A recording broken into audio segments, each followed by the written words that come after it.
اما بعد فقد قال الله تبارك وتعالى كما ورد في سورة هود عليه الصلاة والسلام اعوذ بالله من الشيطان الرجيم بسم الله الرحمن الرحيم قال اركبوا فيها بسم الله مجريها ومرساها ان ربي لغفور رحيم وقال عز وجل كما ورد في سورة النمل انه من سليمان وانه بسم الله الرحمن الرحيم صدق الله العظيم رب اشرح لي صدري ويسر لي امري واحلل عقدة من لساني يفقهوا قولي اللهم ربنا الهمنا رشدنا واعصمنا من شرور انفسنا اللهم ارنا الحق حقا وارزقنا اتباعه وارنا الباطل باطلا وارزقنا اجتنابه اللهم وفقنا لما تحب وترضى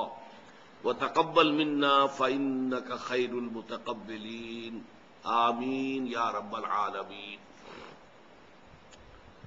مطالعہ قرآن حکیم کے جس منتخب نصاب کا سلسلے وار درس ان مجالس میں ہو رہا ہے،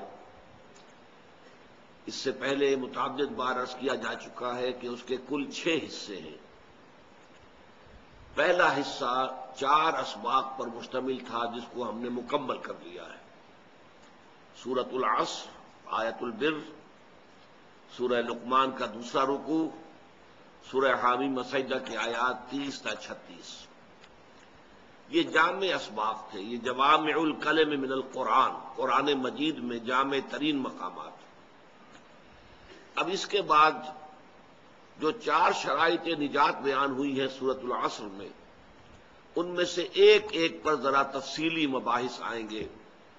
چنانچہ دوسرے حصے میں ایمانیات کے ضمن میں تفصیلی مباحث، تیسرے حصے میں عمل صالح کے مختلف گوشوں کے ضمن میں بحثیں، چوتھے میں تواصی بالحق اور اس کے مدارج اور مراحل اور مراتب، پانچویں میں تواصی بالصبر، اور چھٹا پھر ایک نہایت جامع سبق ہوگا سورہ حدید پر مشتمل۔ تو آج ہم اللہ کے نام سے جو دوسرا حصہ ہے شروع کر رہے ہیں، جس کا تعلق ہے ایمان کے مباحث سے۔ اس میں پہلا سبق جو ہے وہ آیت بسم اللہ اور سورہ فاتحہ پر مشتمل ہے۔ آیت بسم اللہ پر سب سے پہلے ہمیں گفتگو کرنی ہے۔ اس آیت کے بارے میں اگرچہ ایک اختلاف ہے اور ہمیشہ سے ہے، قدیم ہے، پرانا ہے، کوئی جدید نہیں ہے۔ آیا یہ آیت ہر سورت کا حصہ ہے یا نہیں ہے؟ سورہ فاتحہ سے پہلے لکھی ہے، سورہ بقرہ سے پہلے لکھی ہے۔ قرآن مجید کی 114 سورتوں میں سے صرف ایک سورت ایسی ہے جس کے شروع میں آیت بسم اللہ نہیں لکھی جاتی، اور وہ سورہ توبہ ہے۔ باقی 113 سورتوں کے شروع میں لکھی ہوئی موجود ہے۔ لیکن آیا یہ ان سورتوں کا حصہ ہے یا نہیں؟ اس ضمن میں مدینہ منورہ، بصرہ اور شام کے جو قرات ہیں، قاری حضرات، اساتذہ قرات، ان کی رائے یہ ہے کہ یہ کسی سورت کا حصہ نہیں ہے، بلکہ صرف بطور علامت، فصل کے طور پر، کہ یہاں سے ایک نئی سورت شروع ہو رہی ہے، یا ان 2 سورتوں کے مابین یہ ایک نشانی ہے فصل کی، اس کے طور پر درج ہے۔ اور یہ آیت قرآن مجید میں صرف سورۃ النمل میں آئی ہے، جس کی کہ میں نے ابھی تلاوت کی کہ حضرت سلیمان علیہ السلام نے جو خط لکھا تھا ملکہ سبا کو، وہ شروع اس طرح ہوا تھا، انہ من سلیمان، یہ خط سلیمان کی طرف سے ہے علیہ الصلاۃ والسلام، وانہ بسم اللہ الرحمن الرحیم، اور اس کا آغاز ہے اللہ کے نام سے کہ جو رحمان اور رحیم ہے۔ صرف یہ مقام ہے قرآن مجید میں سورۃ النمل کی آیت نمبر 30 کہ جس میں یہ قرآن مجید کے متن کا حصہ ہے۔ باقی یہ صرف 113 مرتبہ لکھی گئی ہے، لیکن یہ قرآن مجید کی آیات میں شمار نہیں ہوگی۔ اس کے برعکس رائے ہے، یہ رائے جو ہے، جو میں نے عرض کیا کہ مدینہ منورہ اور بصرہ اور شام کے قراء کی ہے، یہی رائے جو ہے امام ابو حنیفہ کی ہے رحمت اللہ علیہ۔ اس کے برعکس ایک رائے ہے کہ یہ ہر سورت کا ایک جز ہے، اس کا لازمی حصہ ہے، اور اس میں شمار بھی کی جائے گی۔ یعنی جب سورہ فاتحہ پڑھیں گے تو بسم اللہ الرحمن الرحیم آیت نمبر 1 ہو گئی، الحمدللہ رب العالمین آیت نمبر 2 شمار ہوگی۔ یہ دوسری رائے ہے کہ جو کوفے کے قراء جو تھے ان کی رائے ہے، اور یہ مکہ مکرمہ کے قراء کی رائے بھی ہے اور کوفے کی رائے ہے، اور یہی رائے امام شافعی کی ہے رحمۃ اللہ علیہ۔ اب اس سے دو نتیجے نکلتے ہیں، ایک تو صرف علمی طور پر کہ قرآن مجید کی آیات کی تعداد کے ضمن میں بہت بڑا فرق واقع ہو جائے گا۔ 113 کا فرق تو یہی ہو گیا، آیا 113 مرتبہ آیت بسم اللہ شمار کی جائے گی یا نہیں کی جائے گی؟ کریں گے تو 113 تعداد بڑھ جائے گی، نہیں کریں گے تو گھٹ جائے گی۔ اور دوسرا فرق جو ہے عملی پیدا ہوتا ہے وہ نماز کے اندر، کہ جب امام شروع کرتا ہے جہری قرات، تو جو امام ابو حنیفہ کے پیروکار ہیں یا مدینہ منورہ اور بصرہ اور شام کے جو قراء ہیں ان کے پیروکار ہیں، وہ آیت بسم اللہ جو ہے وہ خاموشی سے پڑھتے ہیں۔ جہری قرات شروع ہوتی ہے الحمدللہ رب العالمین، اس لیے کہ ان کی رائے میں سورہ فاتحہ شروع وہاں سے ہوتی ہے، آیت بسم اللہ سورہ فاتحہ کا جز نہیں ہے۔ لیکن ہمارے ہاں جو شافعی حضرات ہیں، اور شوافع ہمارے ہاں اتنے زیادہ نہیں ہیں، لیکن ان کے یوں سمجھیے کہ انہی کے مسلک پر اس اعتبار سے اس معاملے میں اہل حدیث حضرات ہیں، وہ جب جہری قرات شروع کرتے ہیں تو بسم اللہ الرحمن الرحیم کو بھی بلند آواز کے ساتھ ادا کرتے ہیں، پھر یہ کہ الحمدللہ رب العالمین۔ تو یہ ایک عملی فرق بھی واقع ہو جاتا ہے نماز کی ادائیگی میں، جبکہ نماز باجماعت ادا کی جا رہی ہو تو جہری رکعت کے اندر قرات کا آغاز آیت بسم اللہ سے ہوگا یا الحمدللہ رب العالمین سے ہوگا۔ اس کی بنیاد اس اختلاف پر ہے جو میں نے آپ کو بتا دی۔ یہ آیت جو ہے اپنے مفہوم کے اعتبار سے بڑی قدیم ہے، اس لیے میں نے آپ کو سورہ ہود کی آیت سنائی ہے کہ جب حضرت نوح علیہ السلام کو اللہ نے حکم دیا کشتی بناؤ اور اہل ایمان کو اس میں سوار کر لو، اور پھر جب طوفان آیا اور وہ کشتی نے جو ہے اپنا سفر شروع کیا تو کہا گیا کہا انہوں نے ارکبوا فیہا، اے اہل ایمان اب اس میں سوار ہو جاؤ، بسم اللہ مجریہا و مرساہا، اللہ ہی کے نام سے ہے اس کا چلنا بھی اور اس کا لنگر انداز ہونا بھی، جب بھی وہ لنگر انداز ہوگی تب وہ اللہ ہی کے نام سے ہوگی۔ اور اسی طرح جیسا کہ میں نے آپ کو بتا دیا سورہ نمل میں حضرت سلیمان نے خط لکھا تو انہو من سلیمان انہو بسم اللہ الرحمن الرحیم، پوری آیت جو کہ تو اس خط کے اندر موجود تھی۔ تو اس سے اندازہ ہوتا ہے کہ یہ مضمون بہت قدیم ہے، اور یہ بات کہ جو کام بھی انسان شروع کرے وہ اللہ کے پاک نام سے شروع کرے۔ اللہ کے پاک ناموں میں یہاں پر 3 جمع کیے گئے ہیں، اللہ، رحمان، رحیم۔ چنانچہ اس پہلی نشست میں آج انشاءاللہ ان 3 ناموں پر گفتگو ہوگی۔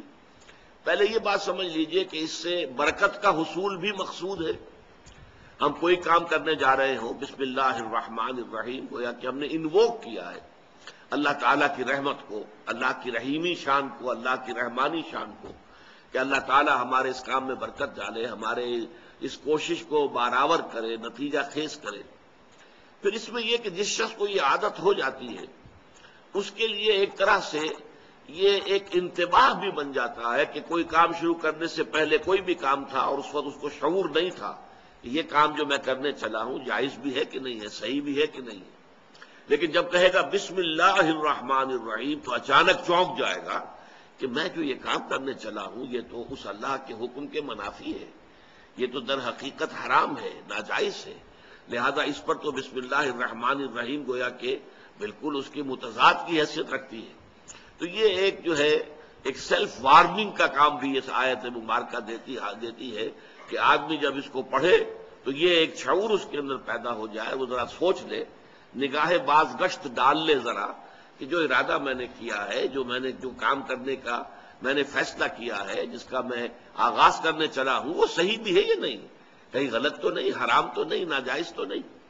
تو اس اعتبار سے ہر کام سے پہلے آیت بسم اللہ کا پڑھنا، ہر نیک کام سے پہلے تو لازم ہے، لیکن جب یہ عادت بن جاتی ہے تو پھر انسان ہر کام سے پہلے پڑھتا ہے اور اس میں ایک طرح کی وارننگ جو ہے وہ اس کے لیے حاصل ہو جاتی ہے۔ اب آئیے اللہ تعالیٰ کے نام سے کہ جو رحمان ہے اور رحیم ہے، اس آیہ مبارکہ میں اللہ تعالیٰ کے 3 نام آئے ہیں۔ اللہ، اگرچہ اس سے پہلے ہمارے جو بھی اسباق ہو چکے ہیں 4، ان میں یہ لفظ آ چکا ہے، بار بار آیا ہے، لیکن میں نے اس کی وضاحت جو ہے اس کو اپنے ذہن میں مؤخر کیا ہوا تھا اسی درس کے لیے۔ آیت بسم اللہ کا درس ہوگا تو پھر یہ کہ وہاں تفصیل سے ان تینوں ناموں کے بارے میں بحث کی جائے گی۔ اللہ، الرحمن، الرحیم، 3 عظیم نام ہیں اللہ تعالیٰ کے۔ اللہ کے بارے میں یہ جان لیجئے کہ ایک اختلاف ہے۔ ایک رائے یہ ہے کہ یہ اسم جامد ہے، اسم علم ہے، یہ کسی مادے سے نکلا ہوا نہیں ہے، مشتق نہیں ہے۔ مشتق کہتے ہیں جو کسی لفظ علم سے، عالم، معلوم، یہ مشتقات ہیں۔ علم کے مادے سے یہ لفظ نکلتے چلے آ رہے ہیں، علم سے عالم، معلوم، معلومات، علامہ، متعلم، معلم، یہ سب مشتق ہے۔ مادہ کیا ہے؟ عین، لام، میم۔ تو ایک رائے یہ ہے کہ نہیں، جو اسم علم ہوتے ہیں، جو علامت کے طور پر اشخاص کے نام رکھ دیے جائیں یا جگہوں کے نام، اب لاہور کا نام لاہور ہے تو یہ کسی سے نکلا ہوا نہیں ہے، لاہور ہے بس، اس میں جامد ہے، یہ اس میں مشتق نہیں ہے، یہ کسی اور لفظ سے نکلا ہوا نہیں ہے، یہ جو اس میں علم ہے۔ تو ایک رائے یہ ہے اللہ تعالی کا اسم ذات ہے اور اسم جامد ہے، اور یہ در حقیقت مشتق نہیں ہے، اسم علم۔ ایک رائے یہ ہے، اور خاص طور پر ہمارے جو صوفی حضرات ہیں ان کا خاص طور پر ادھر رجحان ہے، وہ اس کو اللہ کا اسم ذات سمجھتے ہیں، اس کے نقش بناتے ہیں، اس نقش کے اوپر توجہ مرتکز کرتے ہیں، میڈیٹیٹ کرتے ہیں، خاص طور پر لفظ اللہ کے اوپر۔ اس حوالے سے چونکہ ہمارے ہاں تصوف کے جو اعمال ہیں، جو اوراد اور جو مراقبے ہیں، ان میں اس لفظ کو بہت اہمیت حاصل ہے، لہذا ان کی رائے یہ ہے کہ یہ اسم جامد ہے، اسم علم ہے، یہ مشتق نہیں ہے۔ ویسے یہ کہ یہ اسم جامد ہے یا نہیں، اسم علم ہے یا نہیں، لیکن ایک بات بالکل واضح ہے کہ یہ اسم علم کے طور پر بیہیو کرتا ہے۔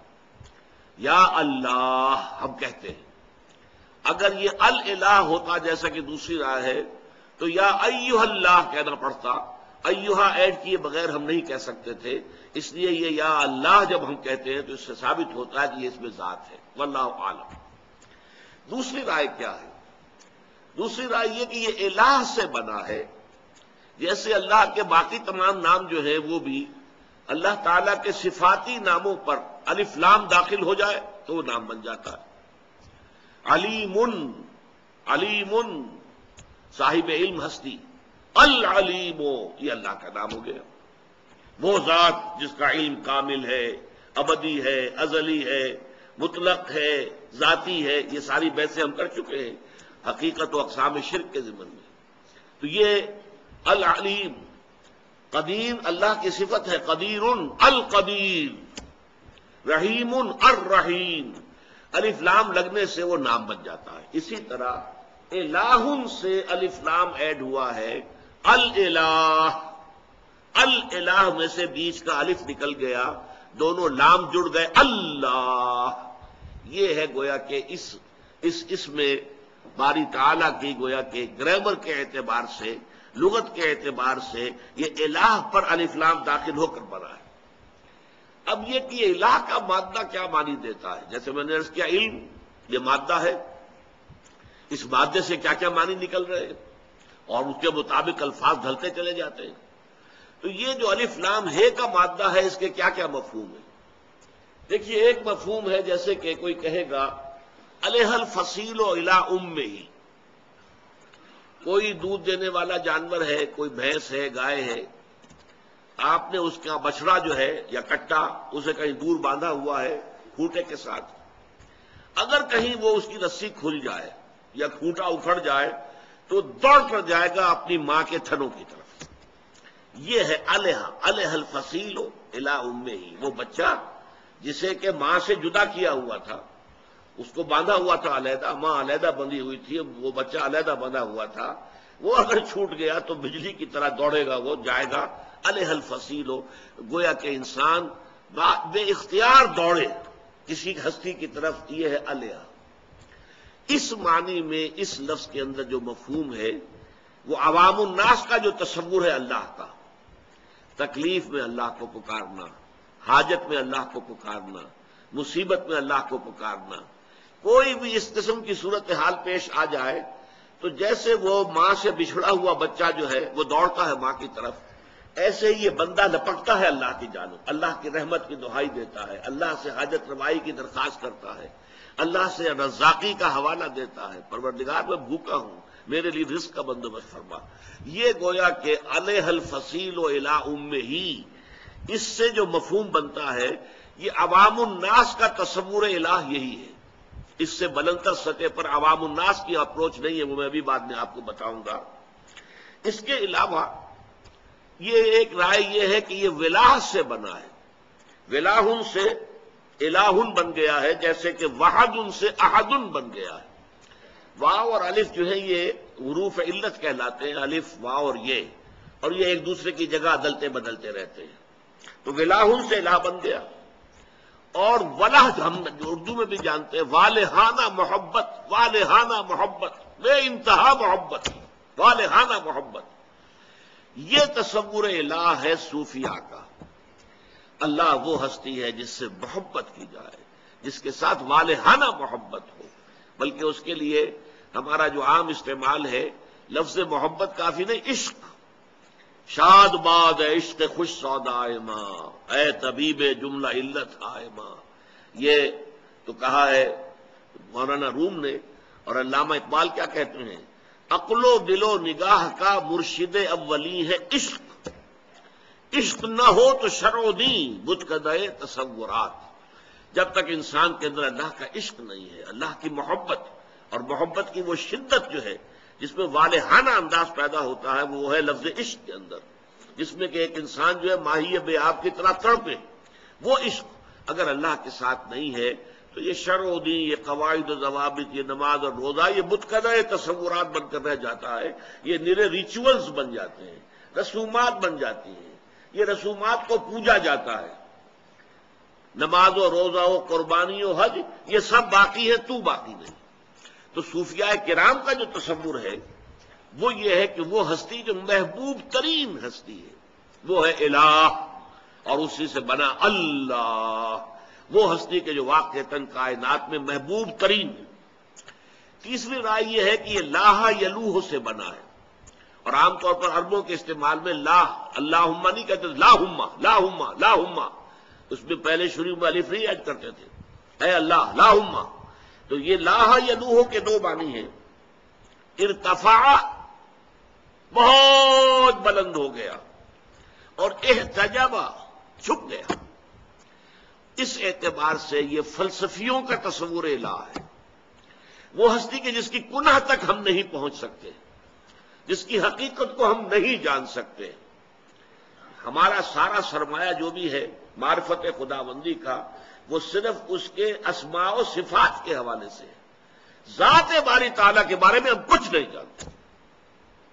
اس کے بارے میں کہا ہے، فارسی کے اندر تو بہت اعلیٰ اس کا تصور جو دیے گئے ہیں، اے برطرز خیال و گمان و قیاس و وہم، اے وہ ہستی برطرز خیال و گمان و قیاس و وہم، وز ہرچے گفتیم شنیدیم و خواندیم، جو کچھ تیرے بارے میں ہم نے پڑھا ہے، سنا ہے، اور جو کچھ ہم نے کہا، اس سے تو بہت برتر ہے۔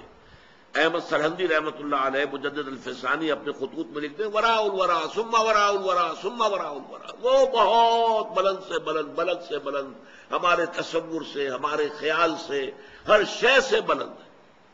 تو وہ ہستی کے جو ہمارے وہم اور خیال اور تصور سے ماورا ہے وہ ہے احتجابا۔ اور بڑے پیارے الفاظ آپ کو سنا رہا ہوں امام راضی کے، فسبحان الذی احتجب لشدت ظہورہ، پاک ہے وہ ذات کے جو چھپ گئی ہے اپنے ظہور کی شدت کی وجہ سے، اتنی ظاہر و باہر ہے کہ نظر نہیں آتی۔ آپ سمجھے میری بات؟ سورج جب اس کی شعاعیں آ رہی ہیں آپ سورج کو نہیں دیکھ سکتے، حالانکہ سورج کہیں چھپا ہوا تو نہیں ہے، لیکن اس کی شعاؤں نے چکا چوند کر دیا ہے۔ آنکھیں جو ہیں آپ کی وہ تاب نہیں لا رہی ہیں، وہ بند ہو رہی ہیں، برداشت نہیں کر رہی ہیں، لہذا سورج کے کنٹورز آپ کو نظر نہیں آ سکتے۔ یہ تو شام کو آپ دیکھتے ہیں کہ جب وہ غروب ہو رہا ہوتا ہے یا صبح جب طلوع ہوتا ہے، جبکہ شعاعیں براہ راست آپ پر نہیں آ رہی ہوتی، اس وقت یہ کہ آپ کو نظر آ جاتا ہے یہ تھالی کے مانند ہے، یہ گول ہے. ورنہ یہ ہے کہ جب سورج اپنی پوری شدت کے ساتھ چمک رہا ہو، نصف النہار پر ہو، تو کیا ہوگا؟ تو وہ اپنے شدت ظہور کی وجہ سے چھپ گیا ہے. وہ چھپا ہوا اس معنی سے نہیں ہے کہ مخفی ہے، وہ اپنے شدت ظہور. فسبحان الذی احتجب لشدت ظہورہ. اور اسی لیے اللہ تعالیٰ کے ناموں میں سے دو نام، یہ سورہ حدید جو آخری ہمارا درس ہے میں نے آپ کو بتایا، اس میں آئے گا هو الاول والآخر والظاہر والباطن. وہی پہلا ہے، سب سے پہلا جس سے پہلے کچھ نہیں. وہی آخری ہے، سب سے آخر جس کے بعد کچھ نہیں. وہی ظاہر ہے، بالکل ظاہر، اظہر من الشمس. وہی باطن ہے، اتنا چھپا ہوا، اتنا مخفی، اتنا خفیہ کہ کوئی اسے جان نہیں سکتا، کوئی اس کے گناہ کو پا نہیں سکتا. تو الظاہر بھی ہے، الباطن بھی ہے.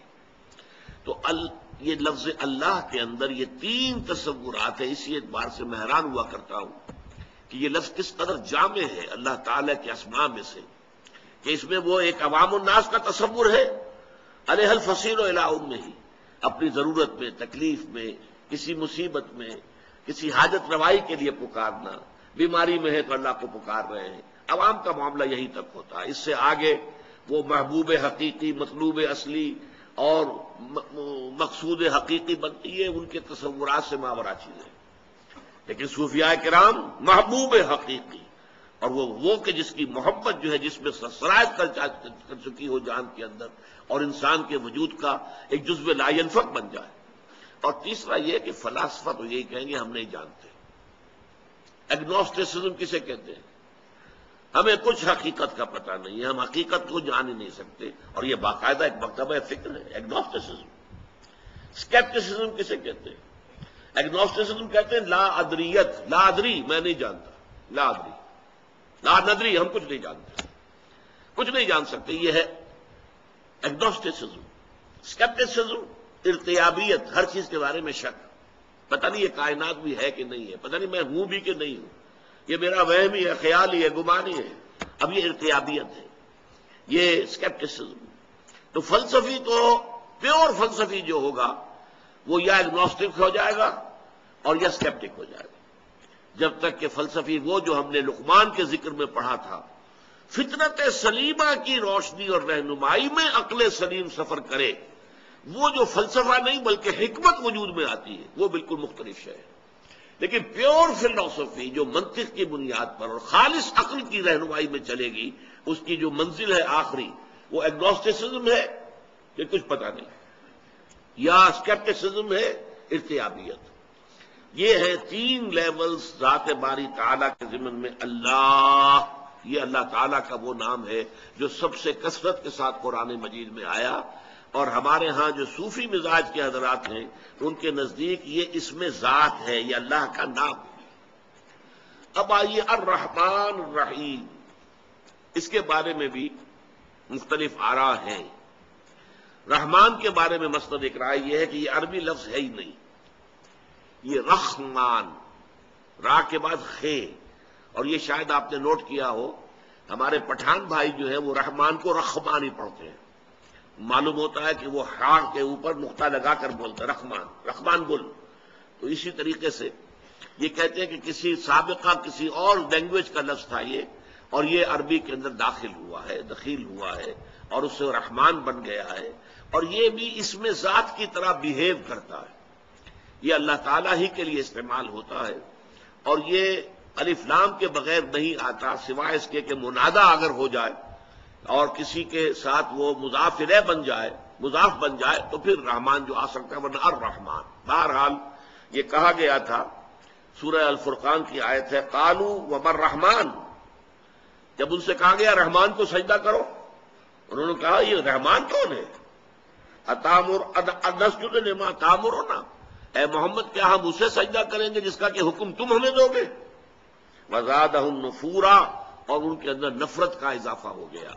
تو عرب نے پہل رحمان کے لفظ کو قبول کرنے سے ابا کیا کہ یہ کیا، کہاں سے لے آئے تم یہ لفظ، یہ تو ہمارا لفظ نہیں ہے. حالانکہ موجود تھا یہ لفظ، لیکن یہ کہ بہت شاذ استعمال ہوتا تھا۔ حضرت ابو بکر کے بیٹے کا نام عبد الرحمن ہے، پھر آپ کو معلوم ہے عشرہ مبشرہ میں سے ایک صاحب ہیں عبد الرحمن ابن عوف رضی اللہ تعالی عنہ۔ تو یہ تو نہیں ہے کہ رحمان کا لفظ موجود نہیں تھا، لیکن یہ کہ ان کے ہاں یہ نام بہت ہی کم استعمال ہوتا تھا۔ اصل لفظ اللہ اللہ اللہ، اور اس کے بارے میں آپ کو بتا چکا، یا وہ اس میں ذات ہے، اس میں علم ہے، مشتق ہے ہی نہیں، اور وہ اس میں جامد ہے، اور یا پھر وہ الہ سے اللہ بنا ہے۔ الرحمن الرحیم کے بارے میں دوسری رائے یہ ہے کہ یہ دونوں لفظ عربی ہیں، اصل ہے، اور اللہ تعالیٰ کی صفت رحمت کی دو شانوں کو ظاہر کرتے ہیں۔ یہ مسئلہ جو ہے آپ بہت سی تفاسیر کے اندر اگر دیکھیں گے تو کافی اس میں بہت سے اقوال آپ کو مل جائیں گے، کنٹراڈکٹری بھی مل جائیں گے۔ یہ صرف ایک مادہ ہے رحمت، رحم، را ہا میم، جس سے اللہ کے دو نام ہیں، باقی کسی اور مادے سے دو نام نہیں ہے، ایک ہی نام بنے گا۔ یہاں دو نام ہیں، رحمت سے رحمان رحیم۔ اس کی وجہ کیا ہے؟ یہ ایک خاص بڑا مسئلہ رہا ہے اہل علم کے نزدیک، مفسرین کے نزدیک، اس کی وجہ بیان کرنا۔ تو جان لیجئے کہ رحیم ہے فعیل کے وزن پر۔ فعیل جو ہے عربی زبان میں آتا ہے کسی ایسی صفت کے لیے جو مستقل ہو، علیم، جس کی صفت علم جو ہے وہ مستقل ہے، دائمی ہے، عارضی نہیں ہے۔ وہ حسین، جس کا حسن جو ہے وہ مستقل ہے، دائمی ہے۔ تو فعیل کے وزن پر جتنے لفظ بھی بنیں گے ان کے اندر دوام اور تسلسل ہوتا ہے، پائیداری ہوتی ہے، استقلال ہوتا ہے۔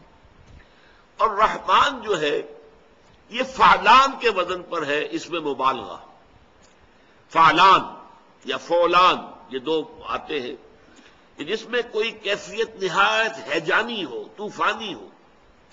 اب ہیجان یہ خود اسی رحمان کے وزن پر ہے، طوفان فولان کے وزن پر ہے۔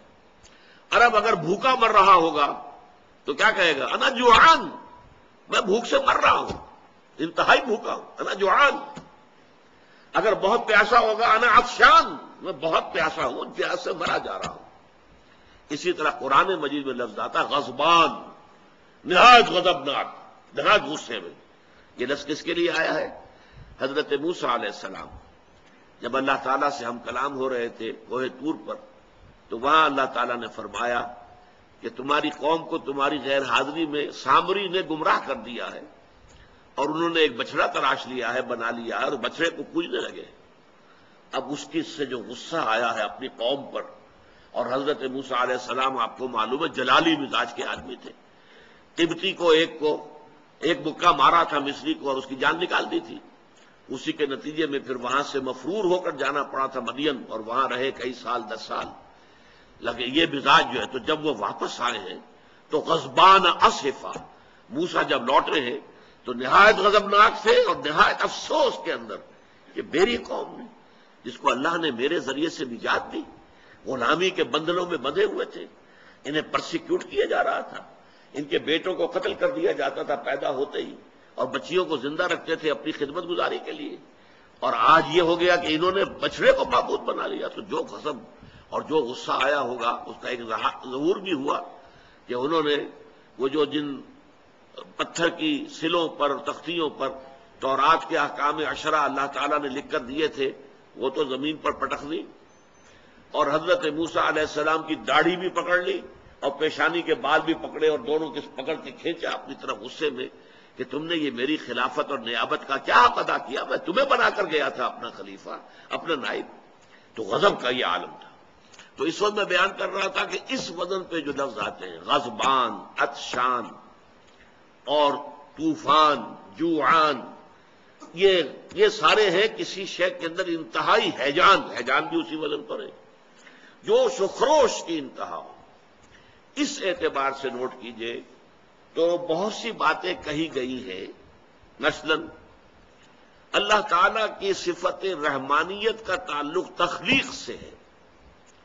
اللہ کی رحمت جوش میں آئی اور اللہ نے کائنات کو پیدا کر دیا۔ اس ضمن میں علامہ اقبال کا ایک شعر ہے بہت بلند، بہت اونچا، فلسفے اور تصوف کے اعتبار سے، میں کتنے حضرات اس کو صحیح اپریشیٹ کر سکیں گے میں کہہ نہیں سکتا. بضمیرت آرمیدم تو بے جوش خود نمائی بکنارہ برفگندی در آبدار خود را. اے اللہ میں تو تیرے ہستی کے اندر آرام سے سو رہا تھا. اب یہ فلسفے کا مسئلہ ہے. اللہ تعالیٰ نے کائنات تو پیدا کی ایک خاص وقت میں. اس سے پہلے اللہ کو کائنات کا علم تھا یا نہیں تھا؟ علم تو قدیم تھا.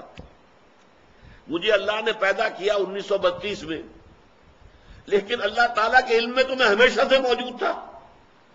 تو صور علمیہ کے اعتبار سے ہم اللہ کے علم میں ہمیشہ سے موجود تھے.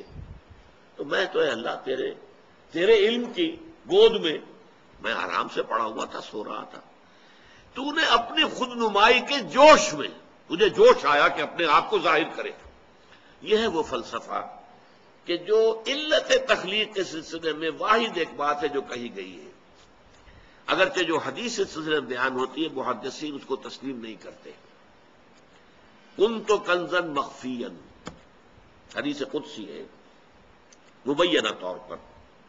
کنت کنزا مخفیا، میں ایک چھپا ہوا خزانہ تھا. میرے اندر قوت تھی، طاقت تھی، کریٹو پوٹینشل تھا، تخلیقی صلاحیت تھی، لیکن ابھی خفیہ ہے، مخفی ہے.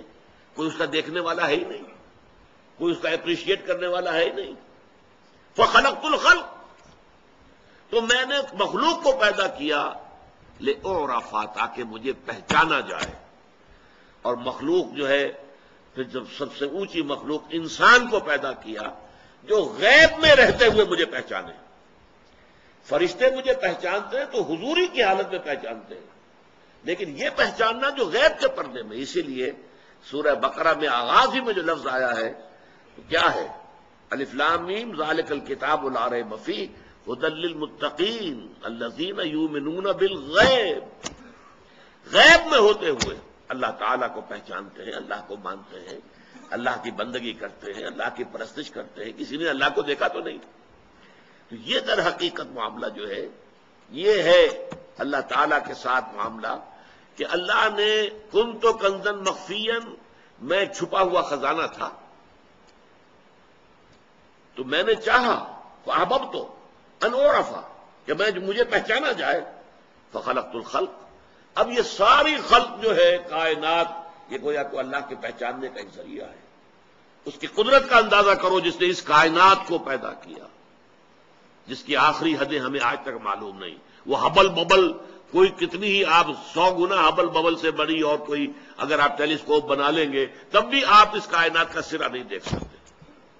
کچھ پتہ نہیں کہاں سے شروع ہو کر کہاں ختم ہو رہی ہے. یہ آپ کو اندازہ ہوتا ہے یا نہیں؟ یہ سورج اور چاند اور ستارے پیدا کرنے والی ذات کس قدر قدرت اس میں ہے، آج ہم اس کے ذریعے سے پہچان سکتے ہیں. یہ پوری کائنات اللہ تعالیٰ کی نشانیاں ہیں. ان فی خلق السماوات والارض واختلاف اللیل والنہار والفلک التي تجری فی البحر بما ينفع الناس وما انزل الله من السماء من ماء فاحیا به الارض بعد موتها وبث فيها من كل دابة وتصريف الرياح والسحاب المسخر بين السماء والارض لآیات لقوم یعقلون. یہ تمام فینومینا آف دی نیچر ایک آیت میں جو جمع کر دیے گئے ہیں، آسمان اور زمین کی تخلیق میں، رات اور دن کے الٹ پھیر میں، اور یہ جو اللہ تعالیٰ آسمان سے بارش برساتا ہے اور یہ اس کے ذریعے سے زمین میں سے فصل نکالتا ہے، یہ سارے ہواؤں کا چلانا، بادلوں کا چلنا، یہ سحاب جو آسمان اور زمین کے درمیان مسخر، یہ سب اللہ کی آیات ہیں. ان کے ذریعے سے ہم اللہ کو پہچانتے ہیں. تو کنت کنزا مخفیا، میں عرض کر چکا ہوں محدثین اس حدیث کو تسلیم نہیں کرتے. ان کو سند جو ہے اس کی حدیث کے بارے میں دو چیزیں ہوتی ہیں. ایک حدیث کا متن کیا ہے، کیا الفاظ ہیں. ایک یہ کہ اس کو روایت کس نے کیا، فلاں صحابی نے حضور سے سنا، پھر فلاں تابعی نے صحابی سے سنا، پھر تبع تابعی نے تابعی سے سنا، ہوتے ہوتے زنجیر وہ امام بخاری تک پہنچ گئی یا امام مسلم تک پہنچ گئی. جو محدثین ہیں بڑے بڑے ان تک وہ روایت جو ہے، اور کہیں وہ زنجیر ٹوٹنی نہیں چاہیے. اگر زنجیر ٹوٹ گئی تو پھر وہ حدیث جو ہے وہ صحیح حدیث شمار نہیں ہوگی، پھر ہم اسے ضعیف کہیں گے. لیکن یہ کہ جو ضعیف حدیثیں ہیں ان کے اندر بھی بڑے قیمتی موتی موجود ہیں. البتہ یہ حدیث ہے جیسا کہ میں نے عرض کیا اسے مستند نہیں مانتے محدثین، لیکن جہاں تک اس کے متن کا تعلق ہے تقریباً سب نے تسلیم کیا کہ بات صحیح ہے. یہ کائنات کیوں اللہ نے پیدا کی، اس کیوں کا جواب اس کے سوا کچھ نہیں. کس لیے پیدا کی وہ تو قرآن نے خود بیان کیا، وما خلقت الجن والانس الا لیعبدون، میں نے جنوں اور انسانوں کو نہیں پیدا کیا مگر اس لیے کہ میری بندگی کریں، میری اطاعت کریں، میری پرستش کریں. کس لیے پیدا کیا یہ اور ہے، کیوں پیدا کیا، یہ کیوں پیدا کیا کا جواب اور کوئی نہیں ہے سوائے اس کے کہ کنت کنزا مخفیا فاحببت ان اعرف فخلقت الخلق. تو یہ ہے اصل میں کہ بضمیرت آرمیدم تو بجوش خود نمائی بکنارہ برفگندی در آبدار خضرا. جیسے سیپ ہوتی ہے، سیپ کے اندر موتی بنتا ہے نا، وہ جب تک موتی بن رہا ہے اس وقت تک وہ سیپ بند رہے گی. جب موتی تیار ہو گیا پوری آب و تاب کے ساتھ وہ سیپ کھلتی ہے اور موتی کو باہر پھینک دیتی ہے تاکہ لوگوں کو معلوم ہو کہ میں نے کیا چیز پیدا کی ہے، میری تخلیق، میرے اندر کس شے نے پرورش پائی ہے، معلوم تو ہوگا. تو یہ بات جو ہے در حقیقت یہی آپ نے دیکھا ہوگا ولادت کے بعد عورت کس قدر سخت مرحلے سے گزرتی ہے، ولادت کے جو درد سے ہوتے ہیں، لیکن اس کے بعد جب لا کر بچے کو اس کے ساتھ لٹا دیا جائے تو جو طمانینت، جو سکون، جو اطمینان، سب درد ختم ہوئے، سب چیزیں جو ہے وہ اس بچے کو دیکھ کر میرے اندر، میرے وجود کے اندر اس نے تخلیق پائی ہے. بضمیرت آرمیدم تو بجوش خود نمائی بکنارہ برف گندی در آبدار خضرا. اولاد بھی تو عورت کے لیے ایک موتی کے مانند ہے، وہ موتی ہے جو اس کے اندر تخلیق پایا ہے، اس کے وجود کے اندر جس نے کہ تخلیق پائی ہے. بہرحال ایک رائے یہ ہے کہ رحمان کا تعلق، رحمانیت کا تخلیق سے ہے، اور رحیم کا تعلق جو ہے وہ ربوبیت سے ہے. اب پیدا کرنے کے بعد پالنا ہے، درجہ بدرجہ اس کو بڑھاتے ہوئے، اس کے سارے تقاضے، اس کی ساری ضروریات کو پورا کرتے ہوئے اس کا یہ رحیم ہے، اس کے اندر جو ہے دوام اور تسلسل رہے گا. پیدا کرنے میں ایک جوش.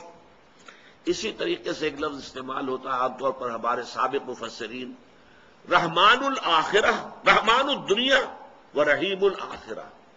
دنیا عارضی ہے، اس عارضی دور میں اللہ کی صفت رحمانیت کا ظہور ہوتا ہے، اور آخرت وہ دائم ہے، مسلسل ہے، ہمیشگی والی ہے، اس میں اللہ تعالیٰ کی صفت رحیمیت کا ظہور ہوتا ہے. ایک رائے یہ ہے.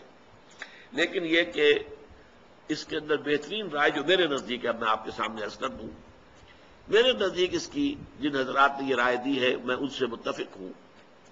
یہ دو کیفیات ہیں جس کا کہ ہم اندازہ کر سکتے ہیں ایک تمثیل کے ذریعے سے.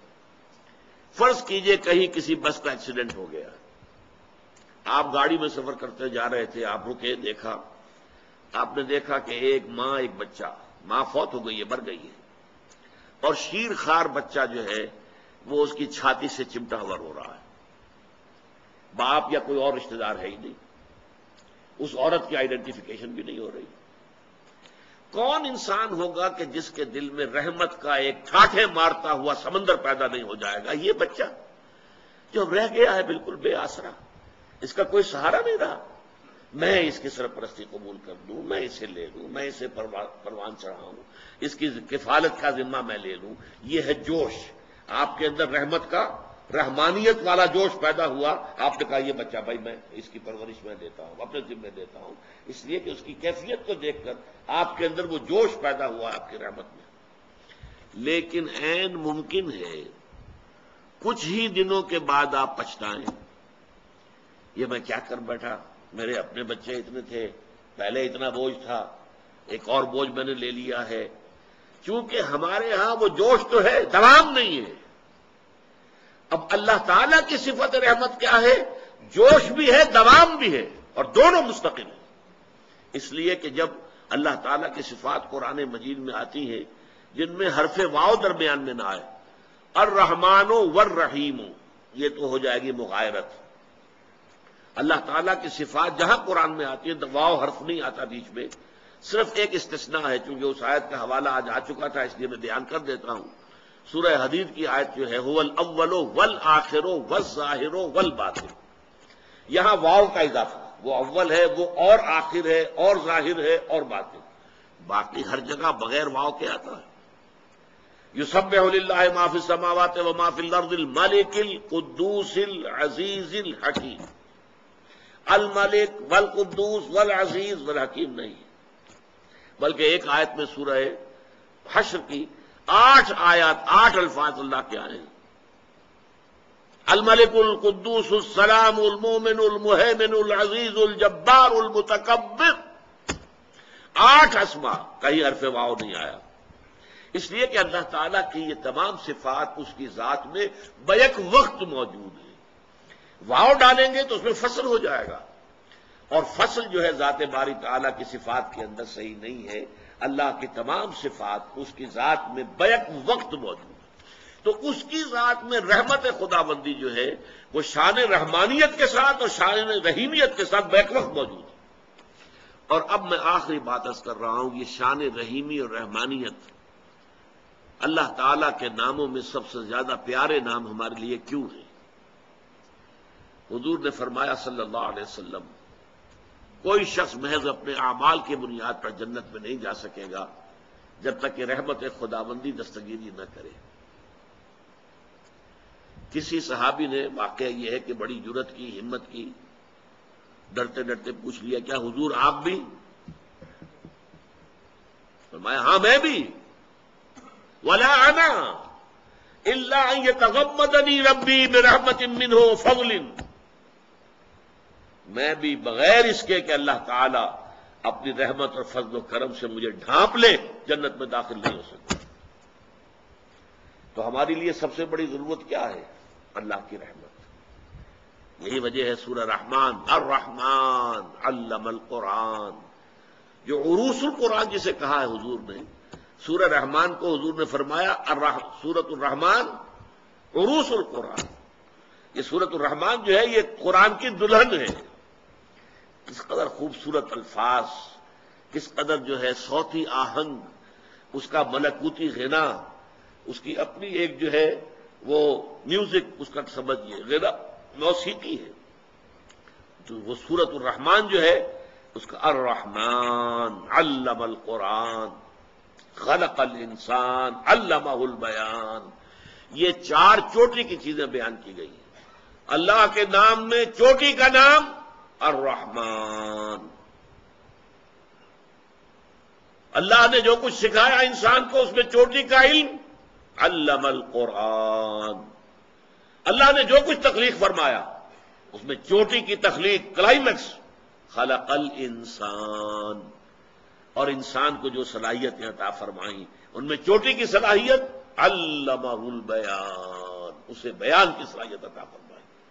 یہ ہے 3 اللہ تعالیٰ کے اسماء الحسنی جو قرآن میں بار بار آتے ہیں، بار بار آتے ہیں۔ الرحمن الرحیم تو ایک جوڑے کی شکل میں بہت مرتبہ قرآن مجید میں وارد ہوئے ہیں، تو یہ تینوں کے بارے میں آج میں نے چاہا کہ قدر تفصیل سے آپ کے سامنے بیان کر دوں۔ ظاہر بات ہے کہ ہمارے درس کے دوران یہ آئیں گے تکرار کے ساتھ، لیکن یہ کہ ہر موقع پر اس کی یہ وضاحت ممکن نہیں ہے۔ بارک اللہ لی و لکم فی القرآن العظیم ونفعنی وإیاکم بالآیات والذکر الحکیم۔